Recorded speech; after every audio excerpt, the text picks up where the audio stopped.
evening, Moon Princess here, and today we are going to talk about the accidental death of 11-year-old Terry Juju Smith.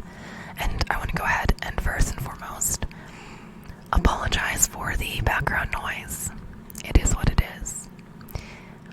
Okay, so this is about a child. So just trigger warning there. If you don't want to hear about a child getting killed, then just don't listen to this video. So let's just take a moment and hold space for Terry. Sorry, I'm pet sitting. So yeah, let's just take a moment for Terry, and then we will get started. And just, hold in a loving space. Okay, so his nickname was Juju because his sister couldn't say Junior, and somehow the nickname Juju stuck. So Terry had ADHD, and some claim he was autistic, though different sources say different things. Regarding that, he loved going out on picnics, and his favorite color was blue. His mother's name is Shauna Smith. Father is Terry Smith Sr. His stepbrother is Skylar Adelano. He was then 16 or 17 at the time of sentencing. At the time of Terry's death, he was attending Paloma Valley High School. So this case took place in Menifee, California, about 80 miles southeast of LA, back in 2013. So Terry was reported missing on July 7th of 2013. Upon his disappearance, a massive search ensued involving police and volunteers. His stepbrother Skylar participated in the search and even implored people on social media to help. He told news sources that his brother left their home by Helen Lane close to Scott Road and was going to a friend's house the evening of July 6th, 2013. During the search,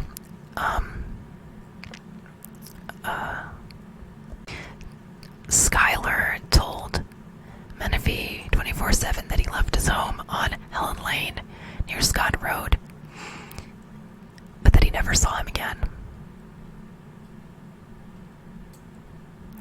They searched the family's home the next day, police did, but his body was not found until July 10th. There was apparently a woman who claimed to be a visionary that said she was led through dreams to search an area and then found a shallow grave in the family's backyard. So take that with a grain of salt. The gist of it is that they found a shallow grave in the family's backyard. So police arrived at the Smith home July 7th at 1:30 a.m. to search for evidence. By 7 a.m., news vans were on scene, and the entire block of Helen Lane and Scott Road was roped off by police. There were helicopters overhead, and then by 9, police and forensics entered the backyard. The house had a large lot, which included goats and dogs. Police vans pulled up in front of a pepper tree in the backyard, blocked media sources, and moved items into plastic bags. Then at 10:45, police said they had a search warrant at the residence and were removing what they thought might possibly be human remains.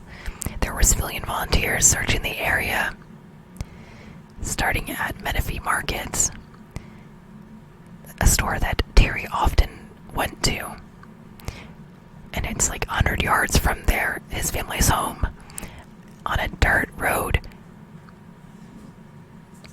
At the time when Terry went missing, he was home alone with Skylar on a Saturday night. Their mother had left to go play pool with her friends. And then Skylar said he left the house after 7:30 to go see a friend, but that Terry was following him. Skylar said when he returned home later, Skylar said, I told him to go back home. He didn't want to at first, but I saw him walking back towards the house, and that's the last time that I saw him. Skylar said that he assumed that Terry went to bed. When he came home, as he saw him walking back towards the house, he assumed he was at the house. And then their mother assumed both boys were asleep in bed, and that she did not notice Terry was missing until she woke up the next morning on Sunday. So during the investigation, they were brought back to Skylar, who they arrested and charged with murder July 12th. So Terry's body was found 3 days after he went missing in a shallow grave on the family's property. His death resulted from head injuries of blunt force trauma. He died somewhere between July 5th and 6th. Basically, Skylar accidentally killed his half-brother and buried him behind their house. It's believed it was due to rough housing that Terry hit his head on the coffee table. According to their mom, the boys often played a bit rough, and sometimes she joined in a simple push, and that's all it took. So Mother Shauna Smith shares her son was most likely afraid to tell someone about the accident, and in his panic buried him in their backyard. Mom talks about how Skylar cries, has difficulty sleeping, and has been dealing with severe depression since the death of Terry Jr. Sean has moved away from Menifee, California. So Skylar was tried as a juvenile and sentenced to 12 years. This happened August of 2014. He pled guilty to involuntary manslaughter, and he spent 5 of his 12-year sentence at a juvenile detention center prior to release. So he admits to killing his brother by accident.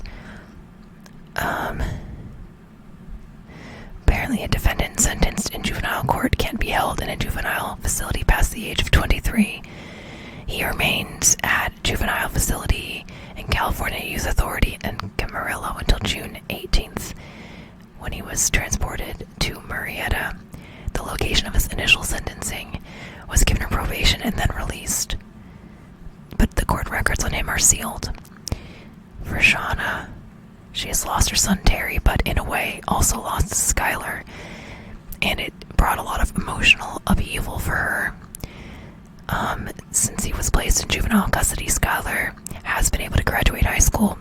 He participates in anger management and has trained a dog. So Shauna still loves Skylar and knows what happened was an accident that he greatly regrets. Terry's father, Terry Smith Sr., has reportedly filed a wrongful death lawsuit against his ex-wife and her live-in partner. It was mentioned in a July 2014 article. There was a lawsuit accusing the couple of gross negligence. Shauna Smith and her partner Denise Bugna are said to have left Terry Jr. alone with Skylar, who was 16 at the time. According to Terry Smith Sr., Skylar had actually conveyed fear that he might hurt his stepbrother, Terry Jr.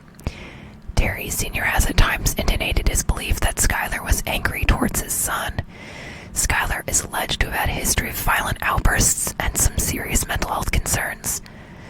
So things like multiple personality disorder, extensive history of psychiatric hospitalization for outbursts, suicidal ideation over like a 10-year period or something like that. But again, take this with a grain of salt.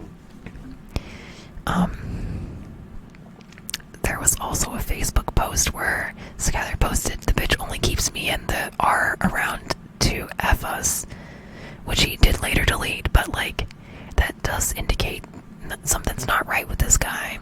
For him to be saying that, then he also posted somewhere. So I guess a lot of people took offense to something I had on my profile. Sorry I took it off just now, but please keep in mind, I've had that long before all of this.